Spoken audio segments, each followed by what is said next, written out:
আমরা আসলে অনেস্টলি আমরা সিক এন্ড টায়ার্ড হয়ে যাচ্ছি আপনাদের এই সমস্ত এই কোশ্চেন শুনে। চিফ অ্যাডভাইজার যখন শেখ হাসিনার 15.5 বছর ওনাকে যে নির্মম ভাবে অ্যারেস্ট করা হয়েছে, তার গ্রামীণ ব্যাংকে উনি প্রতিষ্ঠিত প্রতিষ্ঠান, সেখান থেকে ওনাকে জোর করে সরিয়ে দেওয়া হয়েছে।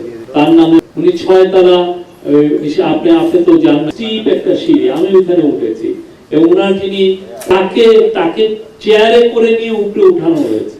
খুবই প্রাউড বাংলাদেশ। চৌধুরীর বিষয়ে আপনি আশিক চৌধুরীকে আপনি কোশ্চেন করতে পারেন।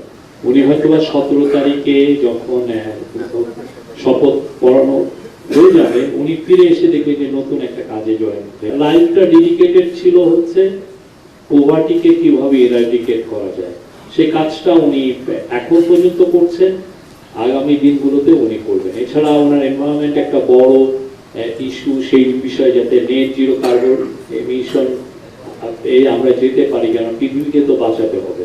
আরেকটা হচ্ছে যে গ্লোবালি আমরা দেখছি যে 2-3টা লোকের কাছে পুরো ওয়েলথটা অ্যাকুমুলেটেড হয়ে যাচ্ছে, তো সেটা নিয়ে উনি কথা বলছেন, গ্লোবালি অনেক কথা বলেছেন, অ্যাকুমুলেশনটাও যাতে জিরো হয় সেগুলো, ওনার যে 3-0, আরেকটা হচ্ছে জিরো আনএমপ্লয়মেন্ট, সেগুলো নিয়েও কথা বলছেন। এটা উনি ওনার মেসেজ খুবই সিম্পল কিন্তু খুবই প্রফাউন্ড।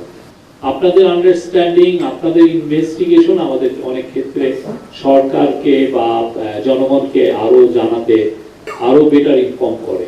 অনেক ক্ষেত্রে হয় যে আমরা রিমোট যে কোনো জায়গায়, আমি নিজে জার্নালিস্ট হিসেবে দেখেছি যে আমরা রিমোট একটা জায়গা থেকে আমরা যখন পুরো কি ঘটনাটা ঘটেছে এটা জানা যায় না, মানে তখন অনেক সময় ছিল পুরোপুরি এই জিনিসটা যাতে আপনারা সরজমিনে যে এটা রিপোর্ট করতে আমি আরো আপনাদেরকে এনকারেজ করছি। Next level, well done, side by side, free.